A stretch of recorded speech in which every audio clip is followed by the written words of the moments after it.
Guys, we're here live because I will soon be joined by Alex O'Neill. If you're watching the web series currently, he's in Arya. He's an American-born actor, and he's a songwriter, a singer, and a musician.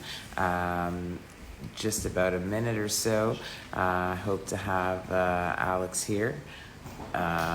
Here we go. We're going to go live with Alex. Hey, how are you, Alex? Namaste. Very good, very good. Very good. Reena. It's always a pleasure. I'm so happy to be the first guest on Narcotics with NeGandhi. So, yes, you're my first celebrity. You're my first celebrity guest, and it's so exciting to have you here. Alex, I know we go way back, just during the partying days. I remember seeing you at a club and saying, Alex, you need my jeans, you need my jeans. I remember. And I was chasing you. You were one celebrity I was chasing. I got to get him in my jeans, you know? So, Alex, where are you currently? Where are you right now? I'm in Holland. I'm in a small town on the coast of the North Sea. It's called Katwijk aan Zee, so it's a very, very small little town.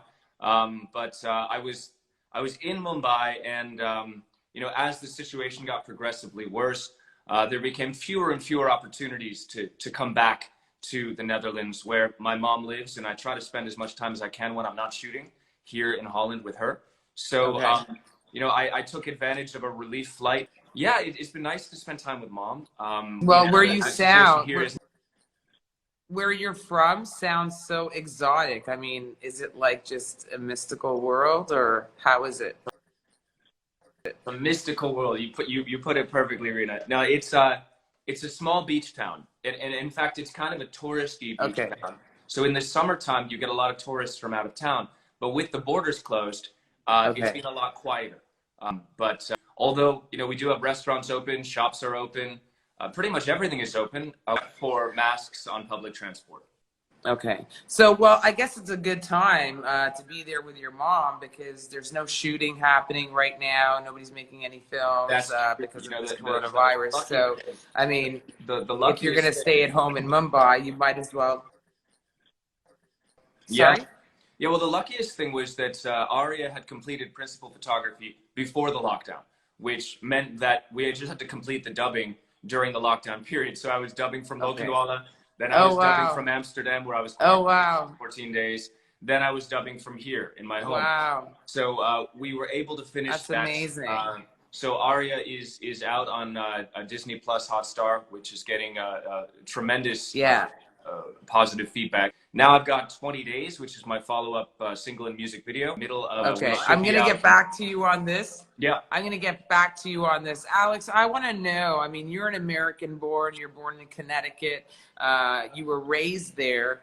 I mean, you're a white guy. What made you want to come to India? What made you want to come to Mumbai? Like, how did India hit you? What was the calling? That's a good question. And it hit me indeed. I came to Mumbai actually working in a corporate position. I studied acting. I was a stage actor for 10 years. Then I took 3 years off to go to university. So I actually studied philosophy and psychology. Oh, wow. You were at the Boston University? Right. I went to Boston University. I was there for 3 years. And then after that, I just went to work. I was working in 2 different domains, mental health and in marketing. Bizarre, I know.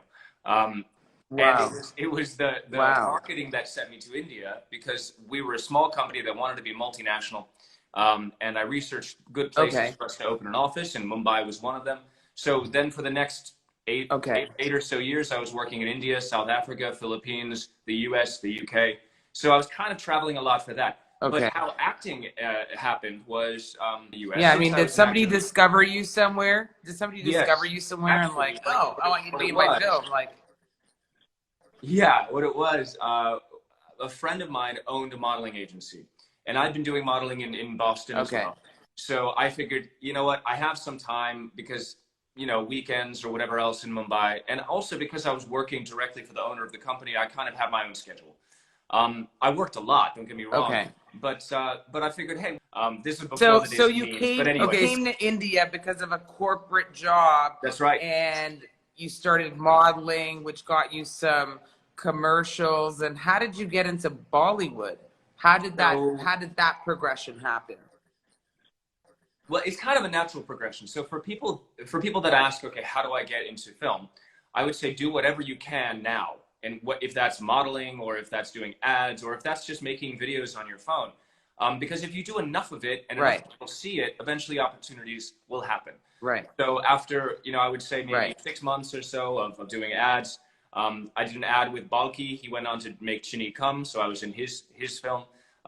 Then the same modeling agency put me on to Loins of Punjab. So those were my first two. Oh, wow. You got acting jobs in. from your modeling agency? Yeah, because you see, the industry in India, and this is kind of different from the US, where it's very straight and narrow.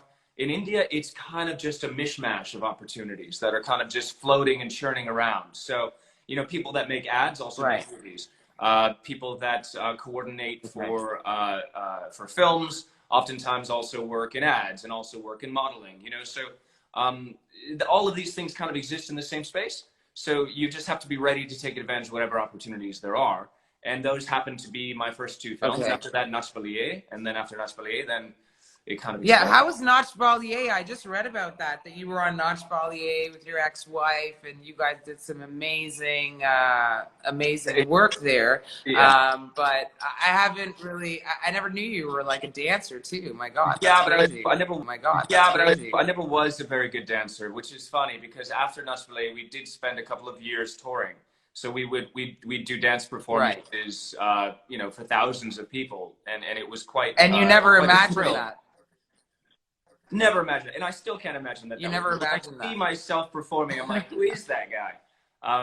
But I do dance when required. If you watch Arya, you'll see that I dance in episode 1. I saw it in the first episode. And I saw it in the first episode. You get married, then you're dancing, you're totally jazzed. So enjoy that one moment of innocence. Listen, you've done so well here in Bollywood. Do you have any, when you were younger, did you think you were going to go into Hollywood? Now that you're in Bollywood, somebody like Priyanka Chopra, let's say she's a Bollywood star, and now she's in the US and she's doing very well for herself. What road or what path do you see for yourself in terms of your acting? Is it something that you want to just continue to do in India, or is it something that you want to kind of go towards Hollywood on, or how does that transition work? That's a good question. I don't know how that kind of transition would work. The way that I see my career continuing is there are already 6 other projects that are ready for release. One that has 5 more days to shoot. So 5 that are ready for release. I'm just super excited about those opportunities that I can't really spend too much time focusing on the opportunities I'm not getting, or a transition that I'm not actually in the process of making. The transition I am making, though, is to music, because music is so close to my heart that I put it off for so long. This lockdown has given me the opportunity to focus on that. So as a kid, sure, I thought of Hollywood. I actually, my first love was theater. I did 10 years of theater, and that's really where I learned to act. I did study at Wesleyan University. I did study a bit at Boston University, but not as one of my majors. But really, I learned to act on stage, which is interesting because a project like Arya that is shot in a 360 type of format, where we're working with steady cams that are always moving. It's not like, you set up for a clip, you set up for a mid, and you set up for a wide. It's just the camera is everywhere and nowhere at the same time. So I think theater really helped me to engage in that process quicker than I think others, because as a film actor, you kind of want to always give the right angle. You never want to trample on other people's lines. You never want to step into someone else's light. You never want to come between anyone and the camera. But when you're working with Ram, for example, in this process, you can't think about those things because there's nothing you can do. They're always moving. So you have to just forget about the camera entirely, which is liberating for an actor because it means just do your thing. Moment. Yeah, you can really be in character without worrying about light, without worrying about lines, without worrying about really anything. You just have to be in the moment like you are in theater. In theater, your audience is either in front everywhere, or they might be behind you if you're doing it theater around. They're below you, they're above you. So you can't think, how do I look from this angle? How do I look from this angle? Am I emoting properly from this? sometimes the camera's at your back, and you just perform. So so anyway, so it's like doing live performances. It's like doing live. It's like doing live performances for the camera. You know that episode 1 wedding, we had 15-minute takes. Yeah. Yeah. Wow. Because my band and I were actually, I'm sorry, probably about 15-minute takes because my band performed 3 songs. Yeah. Yeah, because you were playing the guitar as well, right? Yeah. In the first episode. My guitar is never far away. It's always close by. So, oh, that's so awesome. In Arya, I was. So. You know, like for example, people don't know that I'm actually playing there. Oh,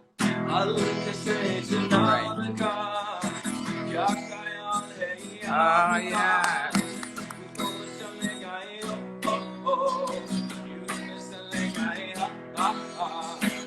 So my band and I are actually playing those cool, like oldie Hindi numbers. It's not like we're not faking it, which was awesome to have such a good band like Del Raz and Tublu and these guys are actually excellent musicians that in only 4 rehearsals we were able to bang out a full 5-song set. Put something together. In Rajasthan. That's awesome. Well, it seems you have that synergy, right? When I'm running, I have my audio lessons in my ear. So, you know, I'm always hearing it, but I'm very rarely speaking it. But I'll tell you, the process that I use is one that, you know, I really drill down and focus on the dialogues in my projects. Yes, my general Hindi is okay, but I really try to get those specific things right. When I'm not focused on the specific dialogues, then I'm just doing my general Hindi courses. Sorry, you have somebody who works with you to help you with your dialogue as well, right? Yep. Reena NeGandhi. She may even be here on our live. She is responsible for getting it right. I met her at my Thanksgiving lunch, right? You would come with her? That's right. And she's an amazing actress in her own right, but it's because of her grasp of Hindi that she has been instrumental, not only in that, but also Eki Sarfarosh, which also stars Danny Sura. And Danny is an amazing actor. I find that oftentimes I'm relying on him to help me out as well. You know, it's not that I don't know him, it's that I want to get it right. There's a difference between you know, hearing the quintessential, you know, bad Hindi, terrible pronunciation. That's not what I'm going for. You know, that's why oftentimes I don't speak unless I've actually prepared the dialogues, because I don't want to perpetuate that. I shoot for 100%. And oftentimes when I get writing and they write it incorrectly, like instead of ta, they put p or te. And I'm like, no, it needs to be right, because I'm going to make mistakes anyway. So we can't shoot for 50%, then we'll get 10. We have to shoot for 100%, then we'll get 80. Right. So anyway, yeah, my English is all right. I keep working on it. Language is not my strong suit, but yeah, I keep practicing. My sister is a translator. My mom, so she's a professional translator. She speaks 4 languages: Greek, Dutch. Oh my God. Yeah, my mom speaks 5 languages because she's Dutch, right? So it's a small country. You can't get on with just Dutch. So, you know, Dutch, English, Italian, German, she speaks a bit. So it's embarrassing that I don't speak more. But I do the best. I do the best that I can. And I've done films in you know, Hindi, Malayalam, Tamil, Portuguese, Marathi. So I'm certainly not shying away from the language challenge. I just wish I was a little bit better at it. But what advice do you have for upcoming actors? What do you say that they should do right now? Should they be like, what do they do? It's like, hey, somebody's sitting at home. He's like, wow, damn, I want to be an actor, but I have no idea what to do. What would you tell them? Well, right now the world is on pause, and I think this is a great time to educate ourselves. It's what I'm doing. It's what a lot of my friends are doing.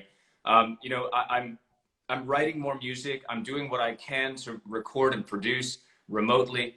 I'm focused on music because that's what I put on the back burner. But there are a lot of folks out there that are just kind of taking this time and thinking, okay, how do I improve the skills that I use every day? So taking acting classes online. A friend of mine, Danny Sura, who, you know Danny, he and I worked in Eki Sarfarosh together. We've got another film coming out called Rani. So he's actually conducting acting classes. Danny's got a long resume. of a lot of films, and he's taking on students. I think that this is a time to really improve your skills, because films are not being shot. Television, as I understand, has gone back on the floor, but frankly, I don't really do TV because it means that I can't do anything else. Nothing against television. It's got a huge reach, Right. and the quality of television Right. is getting better and better every day. The technicians they have, the actors they have, everything is getting better. It's really just not for me at this moment. But I understand they've started work again, which is great. But yeah, films, series, everything is on hold. And in this time, use it to improve yourself. Use it to do either the Right. improvement that you want to do professionally, or personally. I know a lot of people that have taken up meditation that never have before. People that have taken up yoga. Fitness is something you can do within your house. You know, I know it is a bit maddening, right. this period, but keep in mind that the pace of the world, the breakneck speed, it's going to be back again. It's going to be back very soon. We shouldn't be so eager to see it return, because this is a breathing space that we have to do those things we always said we didn't have time for. Now, if we don't do them now, it's not the time that was the issue. It's the interest or the motivation, right? Right. So now is the time to do those things. Absolutely. For all these people that want to be actors, pick up your phone and take a course online on how to edit. Shoot something on your phone. If you had a film idea in mind, try to fit it into 2 or 3 minutes. It's never been easier to get the stuff you make in front of people. And this stuff travels. We talked a month ago.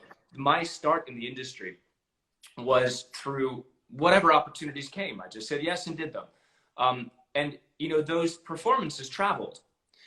If you were to take my career, you could kind of, you know, make a tree, and you can see, okay, director Balki, director Tigman Shudulia, AL Vijay, Srijit Mukherjee, you know, they all talk. They all see each other's work. So if you do one thing, even if it's not the biggest thing, it's going to get seen. And, you know, I have all these directors to thank. Most of them I've worked with more than once. And now Ram Madhvani, you know, I have all these directors to thank for saying good things about me. And that's how my career has been. It's not being built because I had a godfather. It's not being built because I pandered to the media, because I didn't. Yeah, sure, I do interviews, but I'm not running after them trying to be a star. Make a 30-second film. Make something. Study and create. This is the time to do that. Right. No, that's great. Alexx, you're a great actor. You've been in films and commercials, TV, dance competitions. But all of a sudden, just a few months ago, I hear that, it cracks me just up. a few months ago. And in the top 4. No, a few months ago, you released a song, Still on My Mind. And that song is still on my mind. It's still on my mind every day, and I have to listen to it every day. You're an amazing singer. You played the guitar so well. People wouldn't have known this. You just came out of nowhere and released that. You didn't even prepare us and say, hey guys, I have music and so on, you know. I had heard from somebody that you're doing music, and I thought, hey, let me ask you. I asked you, and then just a little while later you released your song, and it's fucking amazing. You guys look amazing in it, and the song is just so beautiful. So number one, where did that song come from? Who did you write it for? Number two, how long were you working on that song? Is it the lockdown now? It's the lockdown now. The lockdown made you want to do it. It was a month after the lockdown was in. Is that what made you want to finish it? I mean, what was it? How did this musician finally come out to us? It's a long question. What is still on my mind? Still on my mind, for those of you guys that haven't seen it, please do see it. It is so close to my heart. I needed to get it right before I got it out.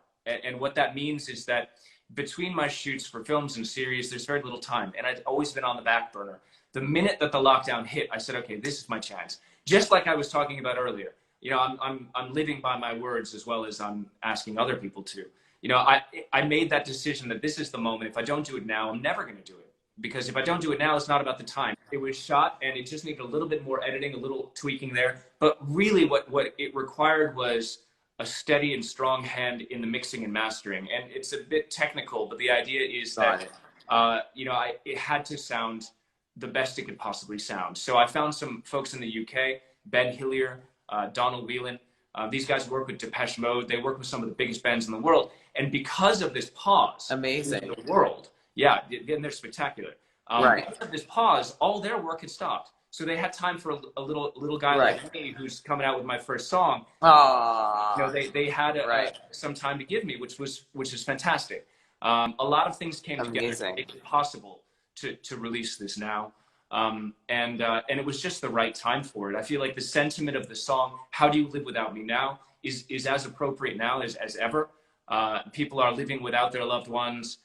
You know, they're getting by with video calls, with you know, seeing each other from across the road. You know, it's a strange time for people that really desperately want to see those they love. So this is a song I think people have been sending to each other. I think it speaks to the moment. It's a love song that I didn't write about this moment. So, you know, the beautiful thing. Well, was there somebody that you wrote this song about? Was there somebody you wrote this song about? So beauty is in the eye of the beholder, but so is meaning. So if I tell you what it's about, it's going to be totally different from what I think. It's up to 50,000 views or so. So those 50,000 times it's been heard, it's meant something different each time to each person. Everyone, for me, it's right? a love song, yeah. which I started writing towards the end of my relationship with my ex-wife. Now, obviously, after that, I've had a few relationships, and so for me, music either happens all at once in one flash of inspiration, time, and when it's kind of a double-edged sword. As I mentioned, 6 films that are ready to go. It's basically meant that I've had no time for anything except for shooting. I was going through my travel records. I took hundreds of flights last year, hundreds. It was overwhelming for a while, and so, you know, I enjoy acting. Wow. But like I said before, I needed to get it. But yes, I think that some people have seen Shama and I together, and we were you know, a pretty well-known couple when we were together. So people might have thought, oh, are they back together? And the answer is no. As now, I said he's a great guy. Yeah. Video, but smile when I hear about all the amazing things happening in her life. You know, I have all and only good wishes for her. I'm eternally grateful for what she's done with my music, and I think she deserves all of the praises that are headed at her. I don't know who I'm singing the song to yet. We'll see. Figure that out. Okay. There was another very big controversy about a singer named Arya Singh. And I mean, I don't know who he is, but everybody's like, oh my God, he's not in the song. You're using his name. Let's just clarify one thing. When he sang this in your song, he wasn't as famous as he is today. And you didn't go and use anybody to put their name or whatever. He wasn't so big when you know who this person was or how you. And in the case of Still on My Mind, he added backing vocals and additional vocals that, you know, if you're listening for them, you hear them, but without them, the song would sound empty. And that's what, you know, I've provided additional vocals to friends' tracks because we happen to be in the same studio at the same time. It's oftentimes it's about just sticking with other musicians and adding things that you can. You know, the Meat Brothers, I recorded part of the song in the Meat Brothers studio. They also added, if you look at the credits. So this is the thing. You know, the issue here is that I credited a fellow musician on the track, and some of his fans had a problem with that because they assumed that it was going to be him singing the lead vocals, when it's clearly stated in the credits that he's in the backing vocals and the harmony. So I feel for them. I felt bad that they were disappointed. I really did. And to anyone that felt misled, I apologize. But the fact of the matter is, you credit everyone that has contributed to your project. To not credit an artist is the highest form of insult. And if he didn't want to be credited, I would have respected that. But to not credit someone, it's unconscionable. Because they add something. Every person on this project added something magical that without their contribution, it would not have been the same song. So yeah, he's there. He sang it. He enjoyed it. I was grateful for him doing it. As you probably saw, there was an initial backlash. I had to file a lot of complaints defending the copyright. People uploaded the song saying it was him singing it. It was not. So it was a bit of a difficult couple of days at the outset. But I think now if you go and you look at the video and you read through some of those comments, you'll find that after the initial frustration, even these folks have really enjoyed the song, and they've become some of my closest allies in this dive into music. You know, I get messages from them frequently. You know, we've subscribed to each other's channels, and yeah, look, Arjit is one of my favorite singers. If you haven't heard his music, you really must. He's absolutely beautiful. Him, John Mayer, Atif Aslam, you know, these are some of my strongest inspirations. So to have him singing on my track was a huge, huge compliment. And I think that after a couple of days, his fans got to realize that, hey, I'm also a fan of his.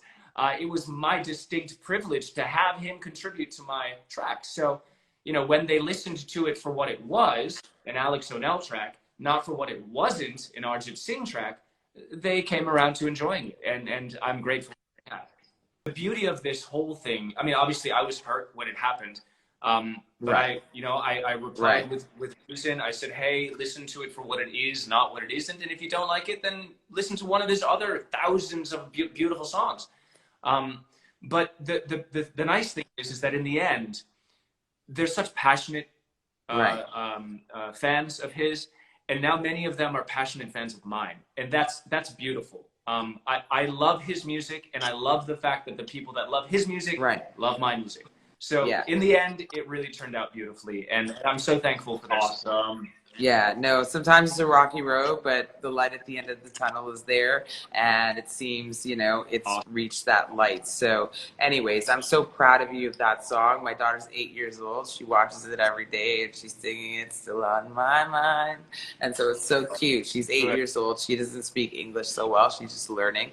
So it's so cute to see her even loving the song and singing. So, you know, it's even a great song for a child, for an 8-year-old. She loves it. Anyways, right now you're starring in a web series called Arya.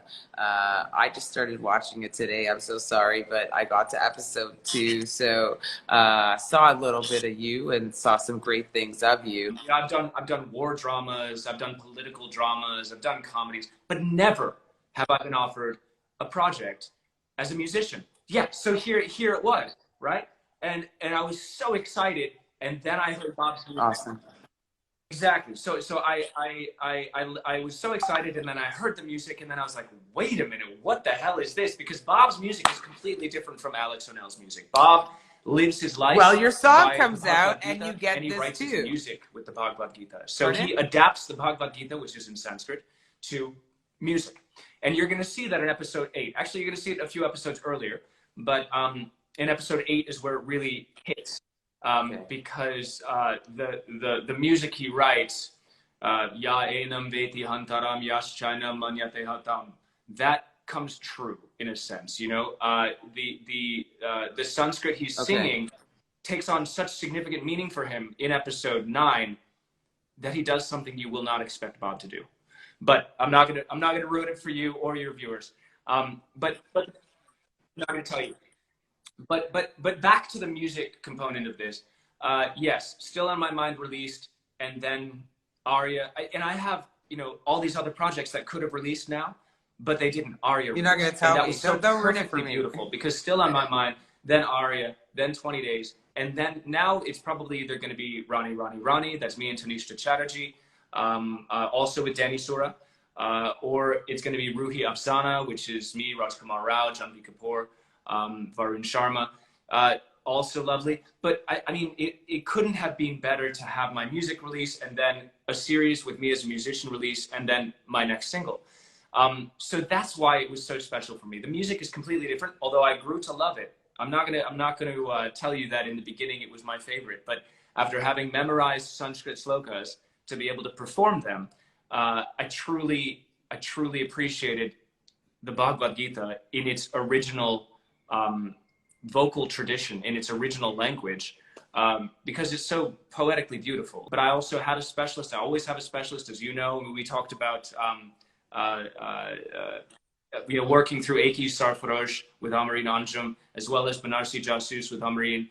Even when I was working on Inside Edge, I had a dialogue coach to make sure that I had the right Australian accent.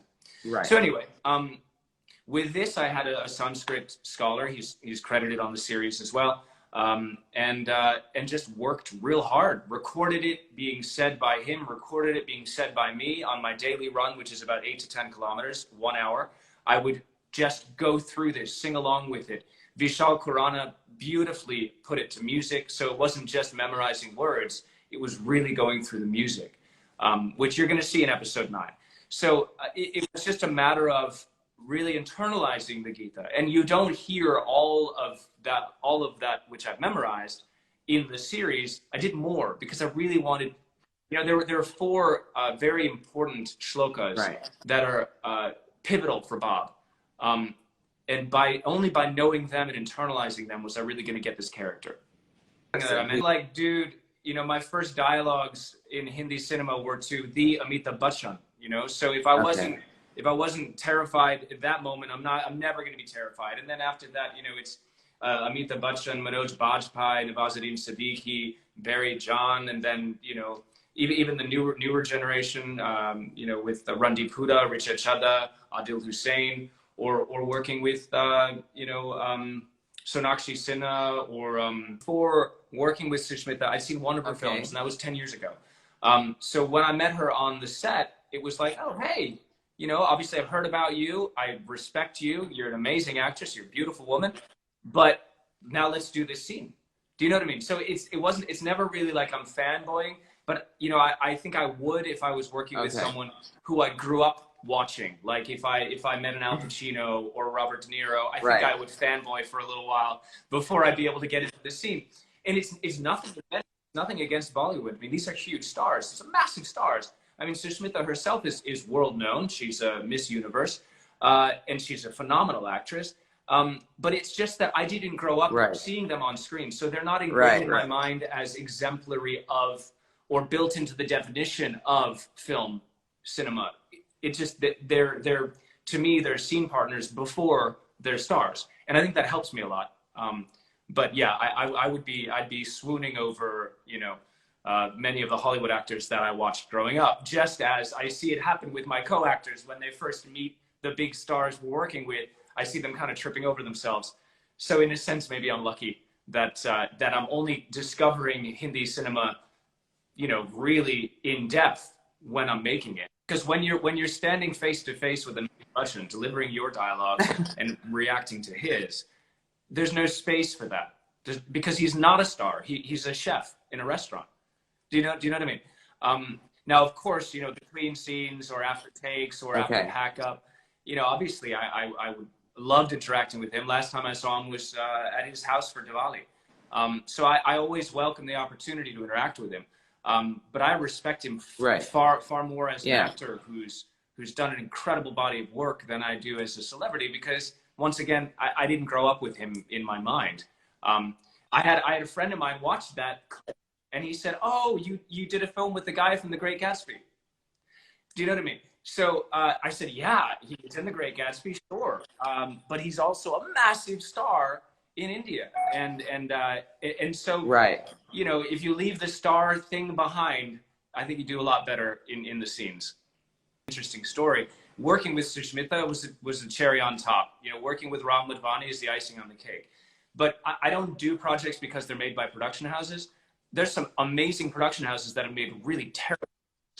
I've turned down some of the biggest production houses because the role was meaningless, or it was, just not something I would enjoy doing. So it doesn't really matter. For me, it can be, out of the films that I have coming up, sure, Matic Films made Ruhi Afzana, SVF, which is one of the biggest companies in India, is making Gola and Dodge. But the other 4 films are made by rather small production houses because they're willing to make interesting stories that have me in a central role. You're going to be watching them for the rest of their careers because they've done such phenomenal jobs in Arya. So, and that's Ram Madhvani Films, arguably one of the biggest in the industry. So there are great films being made by great production companies, but also the opposite. It's really all just about the project. I'm so happy that Arya has brought to the forefront these incredibly talented actors that you really haven't seen in mainstream cinema before. And with such a beautiful vehicle to expose them to the Indian audience and the worldwide audience. I'm getting fan mail from the US, from the UK, and Singapore because it's released in all 4 territories simultaneously. Alexx, what do you see for your future in Bollywood? Where are you going? What's going on? Your music is here too. So you asked where are you going? a moment ago, how do people reach out to me? A bunch of ways. Honestly, Facebook, yes, I got a lot of messages, but I don't really go through that so much. Twitter, I barely use at all. You know, I just find it's too textual. But people reaching out to me on Instagram, I get hundreds of messages a day, and I absolutely love getting them, and I respond. I'm up all night sometimes, that response. What I'm religious about. Wow, that's amazing that you do that. Yeah, I'm religious about replying to messages on YouTube because my music is so close to my heart. And if you've taken the 4.5 minutes to watch the video, then I definitely want to hear what you have to say. And they've not all been positive, and that's fine. I'm making more music, so I'll take on board criticism. I'm more than happy. But I do appreciate people investing that time. So if you want to reach out to me, yes, Instagram, but definitely YouTube. It's YouTube. Alexx O'Neill Music is my channel. So where do I see myself going? I want to keep doing movies and keep doing series. You know, I've touched a little bit on what's coming up. There's Ruhi Afzana, that's me, Rajkumar Rao, Janvi Kapoor, and Varun Sharma. That's a horror comedy. That's coming out as soon as it's open, or maybe even be diverted to OTT. Rani, that's my second film with Tanisha Chatterjee. That's a sci-fi thriller. Golandaj is that sports film I was telling you about. It's a football-based movie. It's me and Dave Adhikar. We're leading our respective teams in an epic battle, which is called Fire Away. And then Chere is with Emran Hashmi. I just did a small cameo in that because I was happy to be working with that team for the first time. It's a director I'd never worked with before, but as I mentioned before, we knew of each other because a lot of the same people had worked on my projects and his. And it fit in really well with the dates, so I was happy to do that. So a lot of things. But beyond all of that, I really, now that I've taken that step into music and I've been so inspired by the response to Still on My Mind, I'm committed to getting out a song, hopefully every 30 to 45 days. It's a lot of work, but I really, really, really want to do that because it gives me a different kind of high. It's really close to my heart, and I've finally gotten over the fear of opening up my journal to the world. So now that I've overcome that, I think it's a little bit easier. I think everybody's waiting for more, so we surely look forward to your next track. That I was extremely happy to see this vehicle, Arya, exposed to the world audience, such incredible actors and actresses, and Virti is one of my favorites. She plays a role that my character Bob is very, very connected to, and she performed with such incredible professionalism that I don't know anyone else at her age. Especially when I was doing theater, I was nowhere near as good as she is. So I'm inspired by all of these cast members, especially the kids. You know, they were wonderful. So you were asking, what am I going to do with regards to branching out into Hollywood or international cinema? Well, one of my upcoming films is English. Rani is an English film. I've done English films in the past, but for the moment, I'm really overwhelmed with the opportunities I'm getting in India, and it's very difficult, even trying to do music and film at the same time. I'm very, very grateful for the opportunities India has given me, and I'm certainly not going to squander them. There's so many beautiful stories that I'm being asked to help tell, and I'm going to continue telling them. That's amazing. How do you like living in Mumbai? How do you like living in India? I mean, living in the US is very different, especially in this time. We'll talk about this time in the US later, but how do you like living in Mumbai in India? It's one of my favorite cities in the world. You know, I call myself half Dutch, half American, and half Indian. I know the numbers don't add up, but I One really, third, one third, right? yeah, I really consider India to be one of my homes. And of course, I'm happy being here in the Netherlands for the moment. Every day I look at the stats and I worry for my friends. I worry for you in Mumbai and all over India.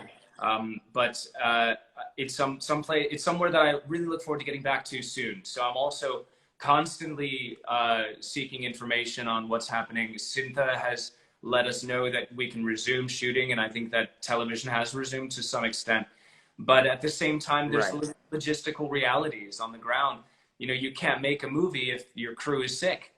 You know, whether anyone tells you you can, you're not going to, and you don't want to risk the health and safety of your workers. So I don't know when it's going to start up again, and I hope that it does soon, but I hope it only does when it's safe for everyone, because you know, we don't want to rush into a situation where we start shooting, everyone gets sick, and we've got to stop again.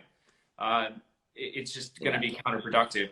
So I love living in India. I love living in Holland, and I love living in the US.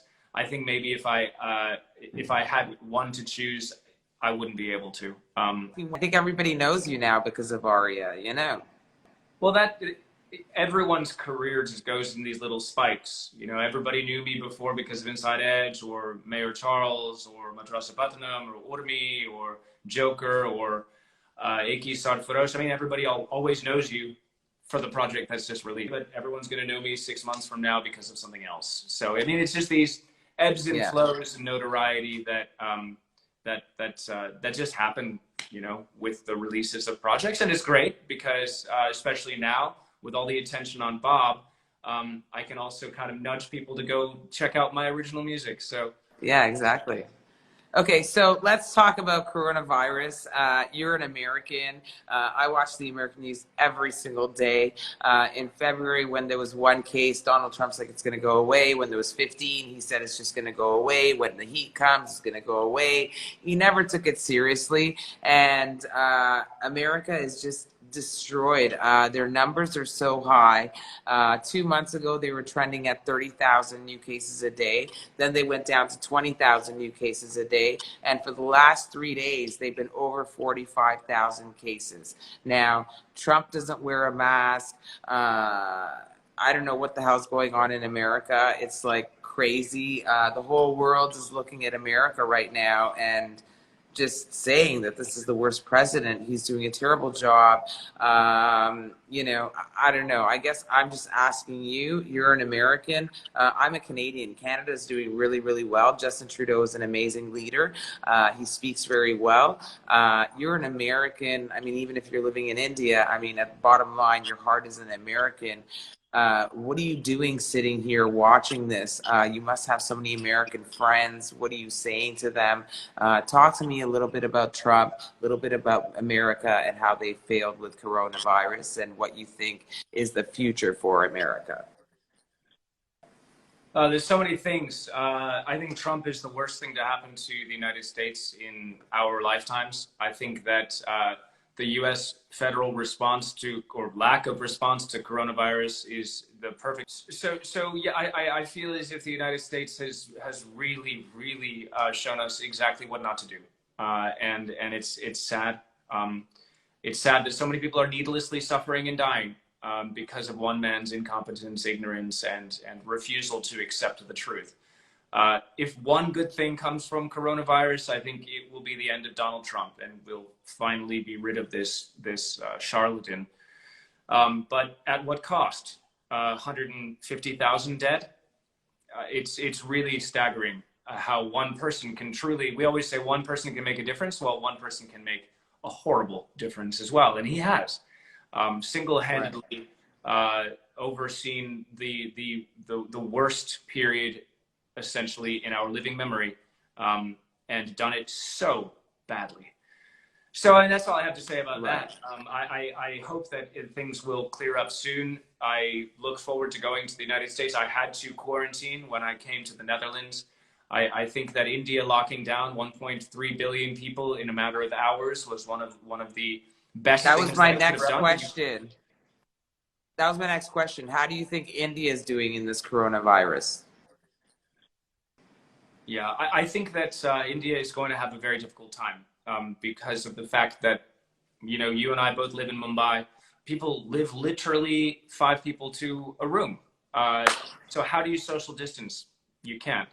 Also, it's difficult with regards to the technology that's available and the beds that are available. I know the government was trying to put together some pop-up hospitals in the convention centers, and I hope Housing. that that's Right.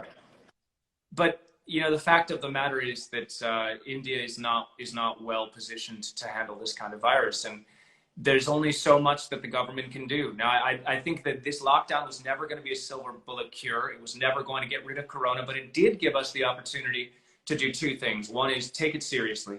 If the country was shut down because of it, we all need to wake up and say, wow, okay, this is a big deal. And number two, to understand how it spreads and how it works.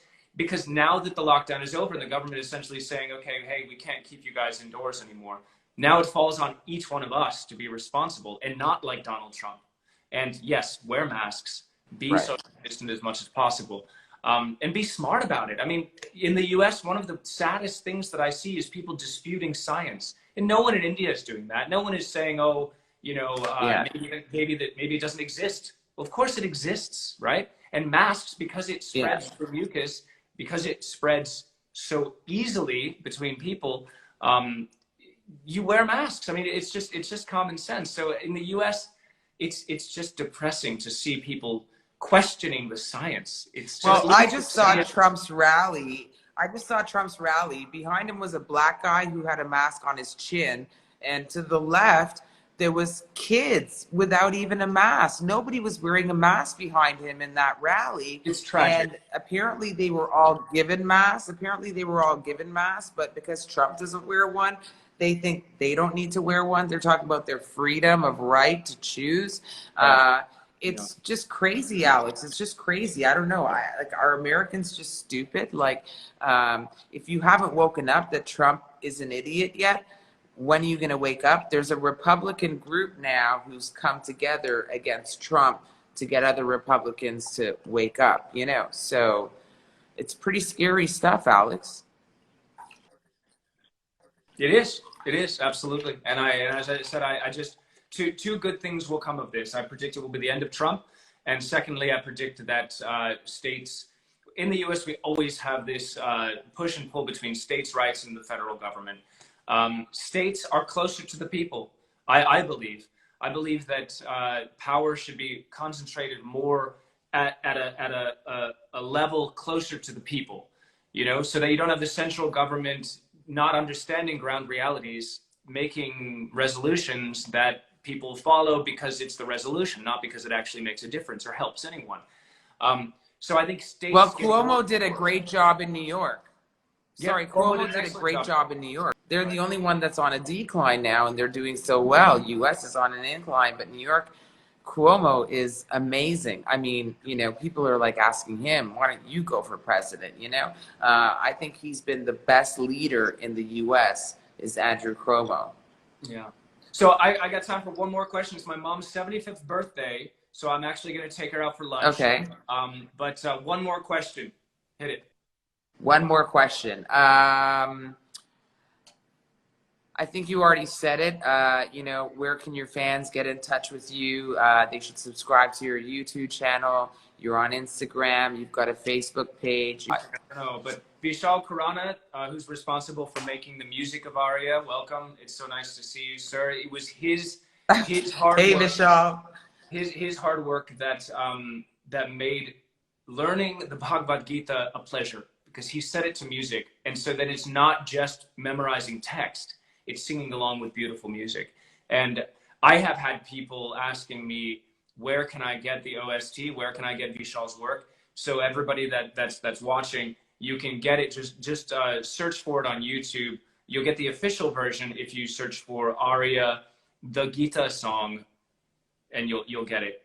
It's beautiful. If you haven't heard it, and you haven't heard it yet, Reena, so don't go and watch it, because that comes in the climax. And I want you to see it and hear it. Because the way that it fits, the way that Vishal has created this music, it's a character. It's a character in the story. The music is a beautiful journey. It's a character in the story. You know, he has Bob singing 80s classics. Then he has beautiful OSTs that are taking you through this this drama. And then at the end, the climax is Bob performing the Bhagavad Gita, and it's beautiful. He's done. Okay, I have one last question. My last question. All right. We've talked for so long, but I've really enjoyed this, Alex. It's been amazing. Narcotics with NeGandhi. We get high off conversation. Everybody's going to get high off this conversation. Anyways, what are your last words to your fans during this coronavirus, during this lockdown? What message do you want to share with your fans from your heart? Art has never been more essential than it is now. And nor has it been easier to get your art seen, whether it's by your friends or by the biggest film directors and musicians in the world. Make art, because art matters. I think we get caught up a lot in the numbers, sick, dead, recovered. It's not just numbers, it's individuals, it's people. And we, all of us, are artists in our soul. I mean, we all, as kids, drew pictures and sang songs. And I think somewhere along the way, a lot of us just stopped doing that. I think now, if you have the luxury of this time, like I do, like you do, create. What you're doing now by making Narcotics with NeGandhi, kicking off your series, is similar to what I did with Still on My Mind. I had the moment, I had the time. And once again, if you're privileged enough to have this opportunity, take advantage of it, because it's not going to be around for very long. The breakneck pace of life, especially in Mumbai, where you don't have time to breathe, you don't have time to see your best friend for months at a time, it's going to be back, and it's going to be back soon. The world is going to get back to being too busy for everything and everyone. And let's not be in such a hurry to get back to that place. And let's also decide, what kind of world do we want? Now that the pause button has been pressed and people are looking at cleaner air and looking at less traffic and working from home, spending time with their families, really appreciating their connections, even if it's just over a video call. You know, Reena, you and I haven't met in a long time. If we were going to wait till the next time we can meet, we wouldn't have this connection right now. But using technology, we're able to talk to each other through the screen, which is second best, of course, but it's still good. So I think if I have a comment to leave with people, it's that we're all artists. So please create, and also foster these connections with people. Don't try to go it alone. Don't put off conversations for later, because that later may never come. And we have all the technology we need to reach out to each other now. So reach out to each other and keep creating. Awesome. Alex, it was amazing. I think young actors can learn so much from watching our video with your advice to them. I think you've done a really great job. We all look up to you like you're a superstar. So keep going, keep rocking it. We love you in Mumbai. Enjoy We'll see Arya. you soon. We will. Bye.